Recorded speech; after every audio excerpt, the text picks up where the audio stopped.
Sejam bem-vindos a mais um debate político, comigo, Érica Lima.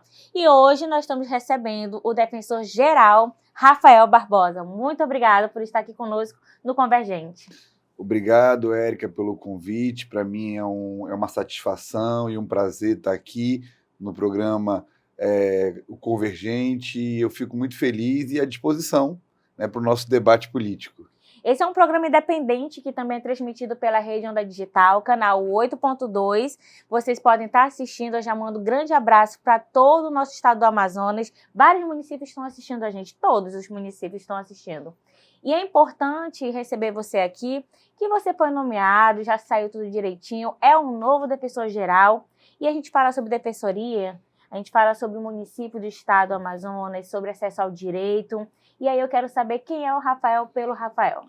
Em primeiro lugar, eu fico muito tranquilo, né, de falar que já é o defensor-geral, porque o Ricardo é um irmãozão da minha vida, né, então ele não vai se sentir magoado, porque ele só vai deixar de ser DPG no dia 28 de fevereiro, né, e então ele não vai ficar chateado comigo, mas, de fato, a partir do dia 1º de março, a gente assume, né, o terceiro mandato. Eu que já fui defensor-geral no passado, e estou retornando agora a esse cargo, que para mim tem um simbolismo muito grande, porque representar todos os colegas, representar a defensoria institucionalmente, para mim é muito legal.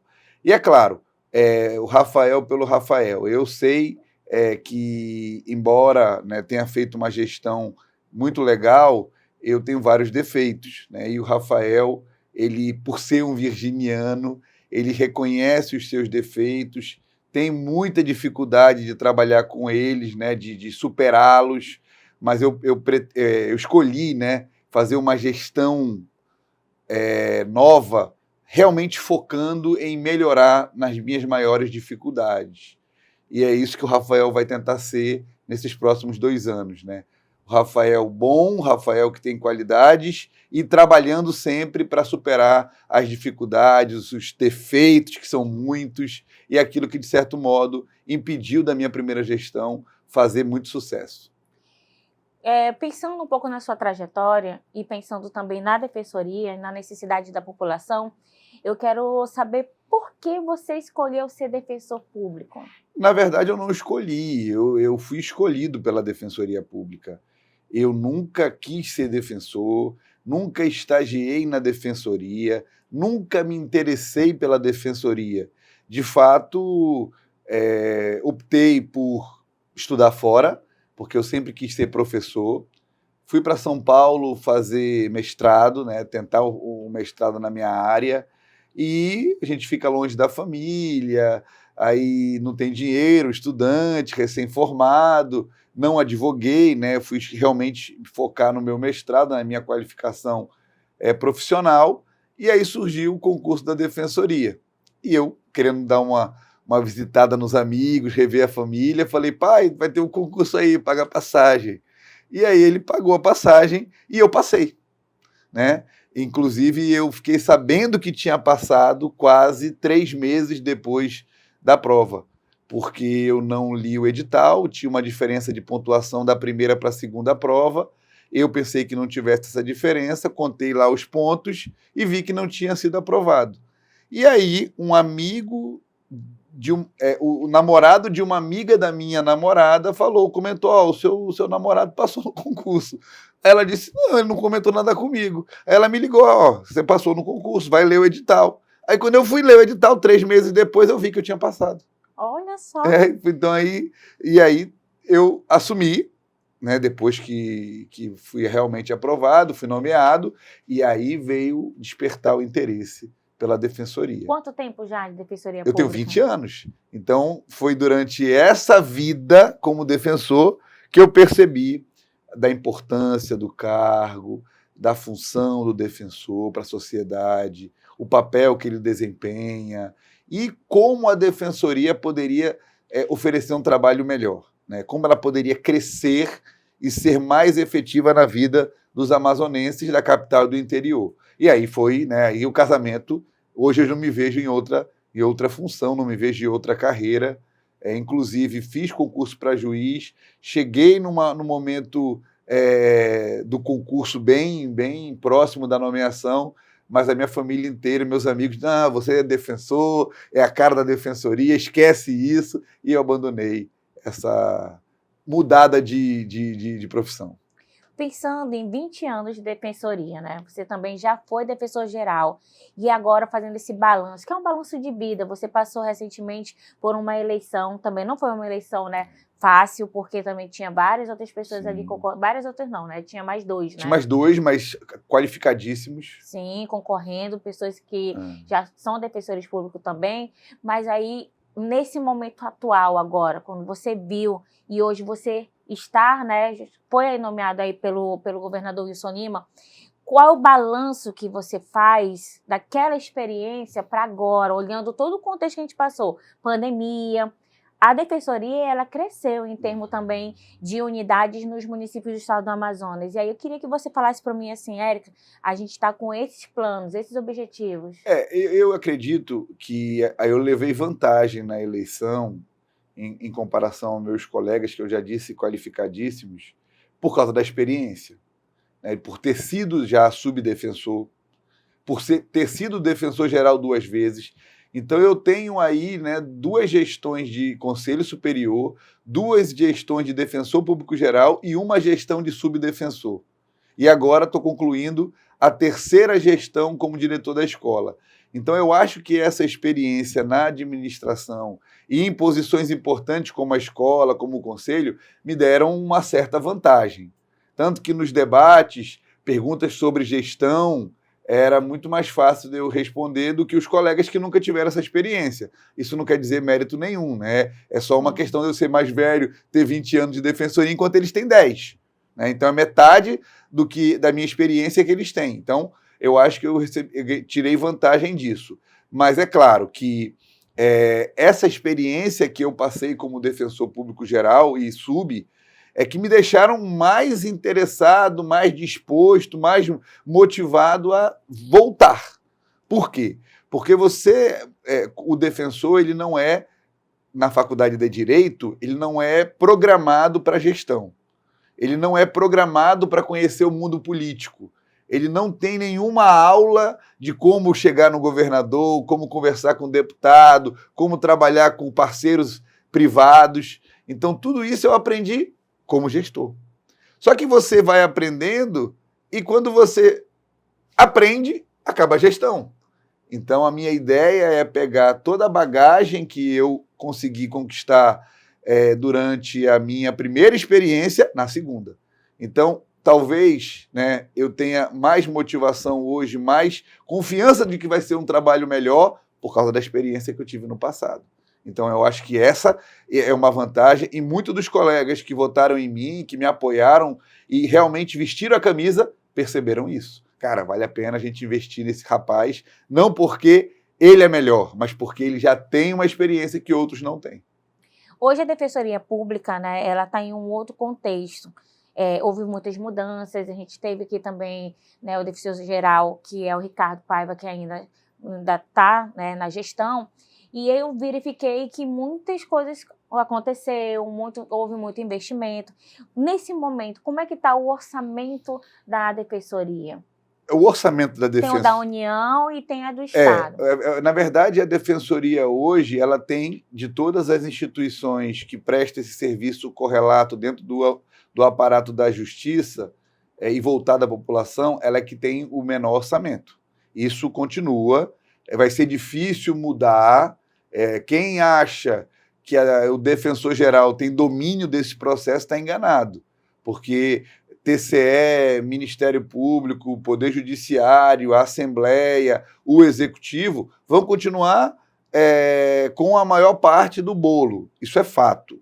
Agora, se você colocar um comparativo entre o que a Defensoria era antes da minha primeira gestão, né, que foi quando a gente conseguiu autonomia, e o que a Defensoria é hoje, é outra realidade. Nós tínhamos, durante uma época, um investimento de R$200 mil ano. Nossa. No ano. a defensoria tinha que comprar computador, comprar carro, encher gasolina, comprar material de expediente, ter sede na capital, no interior, com R$200 mil. É impossível. Hoje o orçamento da defensoria é muito maior, chega a quase 150 milhões. Então, assim, não tem comparação. A defensoria é outra instituição. E por isso, talvez, tanta gente de tantos estados, de tantas regiões venham para o Amazonas ser defensor público. A realidade geográfica do Amazonas, ela é diferente de todo o Brasil, né? E eu vi que aumentou muito o número de defensorias nos municípios, mas a gente ainda precisa de mais, comparando, dizendo que a gente tem 62 municípios. Como é que você vê para esse ano de 2024 esse projeto? Érica, quando eu fui subdefensor, os colegas que tomaram posse nessa época, em número de 60, nós éramos uns 20 e poucos na capital e houve uma nomeação grande, vários colegas nomeados, em número de 60, pelo governador Omar Aziz, e a ordem era, tem que ir para o interior. 60 defensores, 60 municípios, todo mundo no interior. Só que a defensoria, como eu acabei de falar, não tinha condições de dar suporte para esses defensores.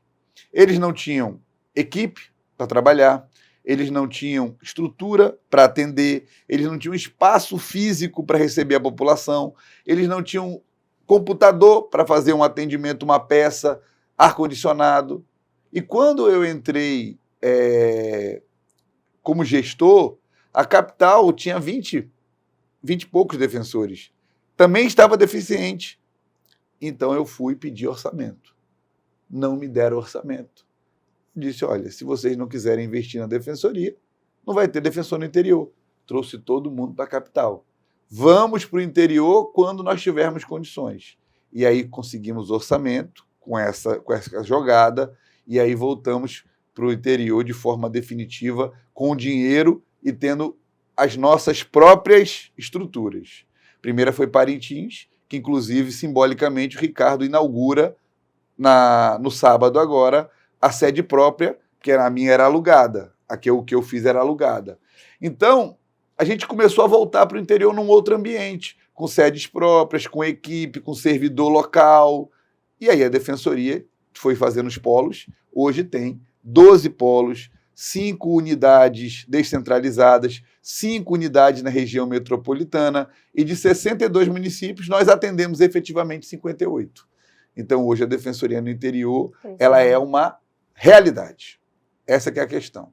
Agora, é claro, podemos melhorar? Podemos ter mais defensores no interior? Essa é a nossa luta para 2024, 2025 e 2026. Pensando agora na capital e as ações da defensoria, e com certeza você trouxe proposta, né? Você falou sobre proposta com seus colegas, e eu queria que você falasse um pouco dessas propostas para a população. Sim. Que está assistindo a gente, né? Que você tem projeção para o ano de 2024. Para a capital, a gente tem algumas propostas que os colegas compraram e acharam que valeria a pena investir. A primeira delas é construir dentro da defensoria um ambiente propício para a solução de problemas. Então, hoje se acredita, né, que a defensoria ela é apenas uma produtora de processo. A pessoa vai lá, senta na frente do defensor, relata o seu problema, o defensor faz uma petição e dá entrada no processo. E o judiciário vai julgar. Isso tem feito o quê? Tem alimentado o judiciário com processos, o judiciário tem ficado sobrecarregado e acaba que não dá conta dos processos dos advogados, que é somado aos processos dos defensores públicos e deixa tudo, né, do jeito que está, uma morosidade, porque é muito processo realmente no estoque.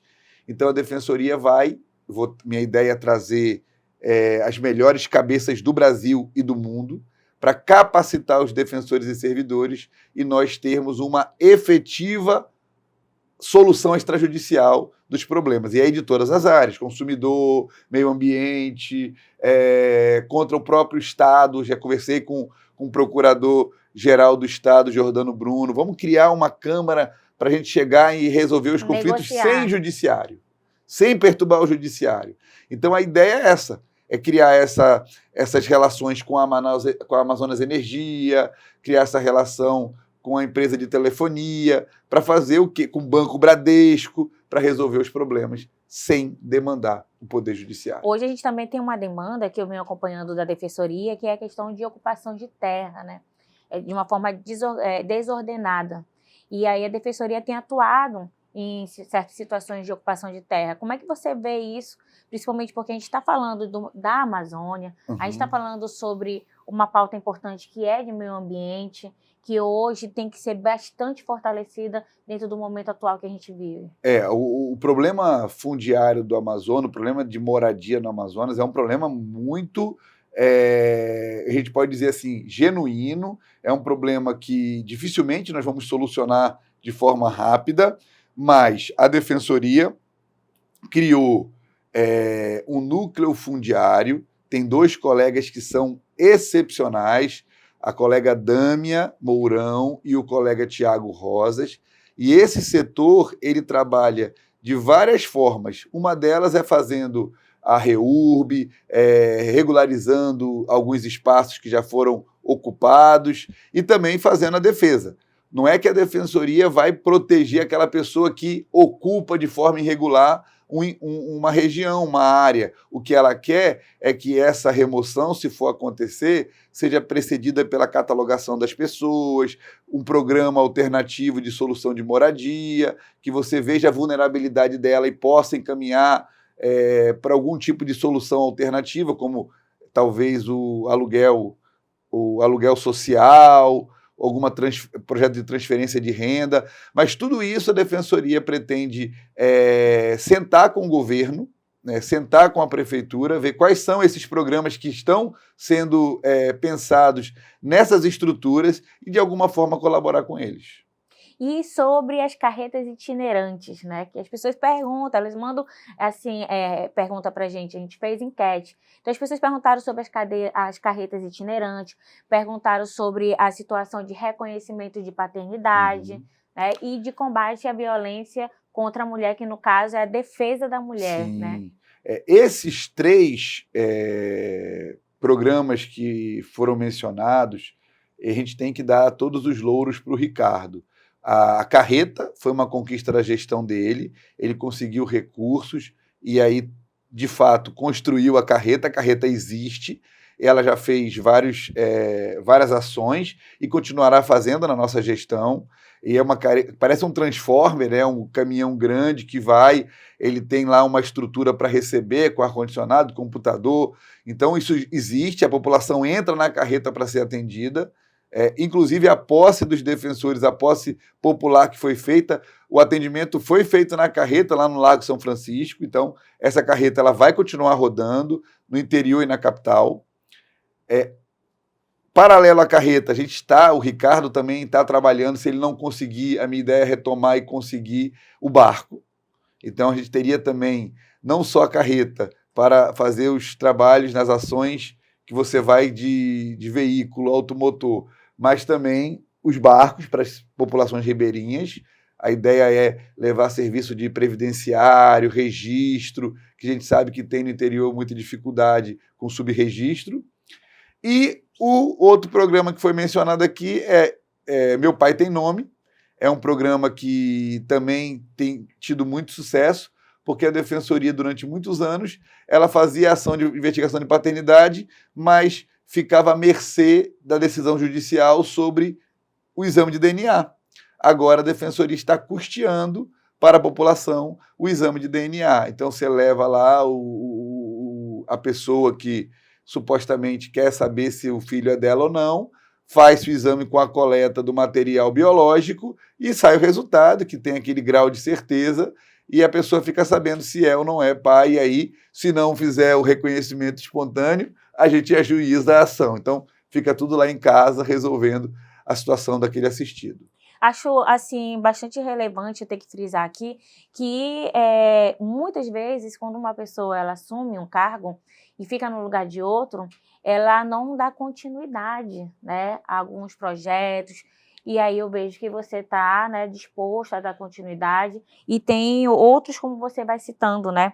Tem uma pergunta aqui que também foi enviada para a gente, sobre planos para integralizar as vagas de defensor e pintar o Amazonas de verde. É perfeita a pergunta, porque não tem como a gente pensar a defensoria para 2024 se não agregando mais colegas. Então, é uma meta nossa trabalhar os nossos recursos para receber esses candidatos aprovados que estão aguardando a nomeação. E por quê? Porque vários municípios do interior já estão no limite. Então, por exemplo, eu estava em Coari até ontem. Coari são 2 defensores, o Enio e o Tiago. Eles não aguentam mais, porque a população de Coari ficou defensoria dependente, né? Depende da defensoria, e se eles liberarem o atendimento, tem mais de 100, 150 pessoas por dia. E eles não atendem mais por causa da falta de defensores. Tem aqui também, custos vulneráveis. Além da tese genuinamente amazonense, também trouxe alguns protagonismo nacional à DP Amazonas. No caso, sabe que o primeiro defensor geral a ser ouvido nessa posição no país foi o senhor. Qual a importância para a defensoria brasileira assumir essa função? Bem, aí o senhor explica um pouco esse de termo. fato, a figura do custos vulneráveis, ela foi criada por um colega defensor público chamado Maurílio Casas Maia. Ele percebeu que existia um desequilíbrio na estrutura da justiça, porque você tem ali o membro do Ministério Público que é conhecido como custos iuris, né, custos legis, que é aquele defensor da justiça, mas que não faz o papel que é o nosso de defender o vulnerável. Então, o custos vulneráveis é uma figura que existe para equilibrar as forças e fazer com que aquela pessoa mais pobre, mais vulnerável, que é o nosso assistido, também tenha condições de lutar o jogo processual de forma justa. Olha, legal. É uma forma de equilibrar. E o Maurílio conseguiu isso pela via acadêmica. Algumas decisões judiciais incorporaram essa tese acadêmica na prática e, de fato, eu fui o primeiro defensor público geral do Brasil a fazer uma manifestação num tribunal, num julgamento como custos vulneráveis. Aqui no Amazonas, por várias vezes eu fiz. Essa tese ganhou, né, o Brasil. Então, vários outros colegas de outras defensorias também replicam essa função de equilibrar as forças no processo. E, recentemente, o STF, num voto do ministro Barroso, também encampou a tese dos custos vulneráveis. E, se você pegar o voto do Barroso, do ministro Barroso, ele faz, do começo ao fim, menção ao nosso colega Maurílio Casas Maia. Então, assim, é uma tese de sucesso já consolidada. E agora a gente tem o jogo das cartas. Vou aqui embaralhar e você vai tirar uma carta com uma personalidade, você mostra aqui para as pessoas. E aí, antes de tudo, 0 a 10 para a gestão do defensor geral, Ricardo. 10. 10 porque eu sempre soube que o Ricardo era um excelente gestor, mas gerir uma instituição que tem recursos escassos em plena pandemia, aí realmente, se ele conseguiu, merece 10. Vamos lá. Vamos lá. Presidente Lula. 0 a 10 para a gestão do presidente Lula. A gestão passada ou essa? Essa. Bem, eu acredito que não é difícil você ganhar uma nota 10 vindo de pós-Bolsonaro, né? Então, eu acho que qualquer circunstância teria como ser melhor. Mas eu acredito que está no começo ainda tem muita coisa para acontecer. Eu vejo que a gente precisa, de fato, retomar o crescimento, né? Retomar as políticas sociais. Eu acredito que a função do Estado não é outra a não ser possibilitar que aquelas pessoas que não têm acesso tenham, né, estudo, educação, condições. Eu não acho que o Estado deva ser um escravo do mercado, criar uma possibilidade do mercado livre. Eu acho que o Estado ele tem que ser realmente assistencialista. ele tem que ajudar aquelas pessoas que estão numa condição desfavorável, e acredito que a Defensoria é isso, né? É o braço do Estado que faz isso. Então, eu acho que ele só precisa retomar aquelas políticas públicas que marcaram o primeiro governo dele. Vamos lá, mais uma carta. Davi Almeida, né? Prefeito de Manaus, como você avalia a gestão do Davi Almeida? Olha, eu sou uma pessoa que gosto do Davi como amigo, né? Porque o Davi, ele era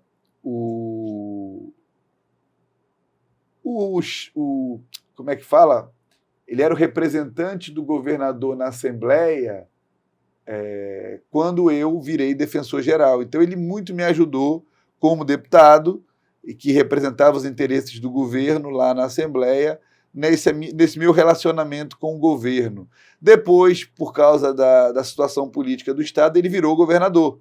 E eu também tive muito apoio dele, inclusive algumas vezes que o nosso orçamento cresceu foi com o Davi à frente do governo. E é claro que a gente fez uma amizade, e eu, de fato, tenho um carinho por ele e um agradecimento por esses momentos que nós passamos juntos.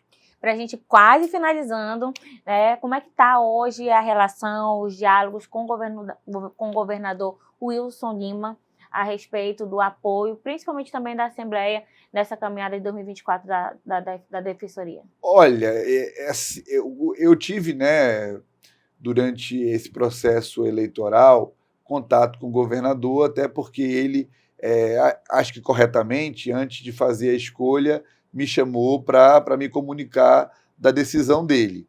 E o que eu percebi dessa conversa, foi uma conversa muito elevada em termos políticos e institucionais, é que o governador está disposto, né, a apoiar a Defensoria, quando a Defensoria apresentar projetos que realmente signifiquem melhorias para a população do Amazonas, e eu tenho certeza que os próximos 2 anos com o governador nós teremos muitas parcerias entabuladas, e eu tenho certeza absoluta que ele vai, percebendo no nosso início que é uma gestão que vem para a população do Estado que ele representa, que ele é hoje o número 1, e ele vai apoiar todas as nossas iniciativas. Então, eu tenho certeza que a relação com o governo, a relação com o governador será a melhor possível nos próximos 2 anos.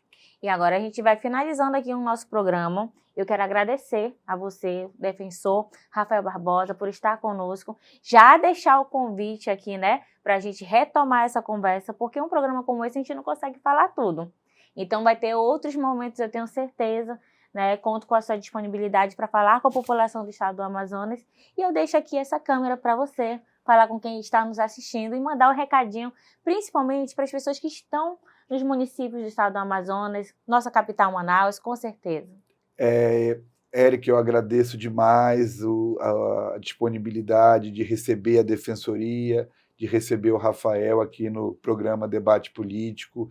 Eu acredito que a Defensoria ela não pode prescindir desse apoio da mídia política, porque é muito importante para a gente se comunicar com a população, com o assistido, com aquele que não é assistido, mas através dos tributos, alimenta financeiramente com recursos a Defensoria, para perceber que o dinheiro que é investido em nós não está sendo jogado fora, está sendo efetivamente retornando para a população de algum modo.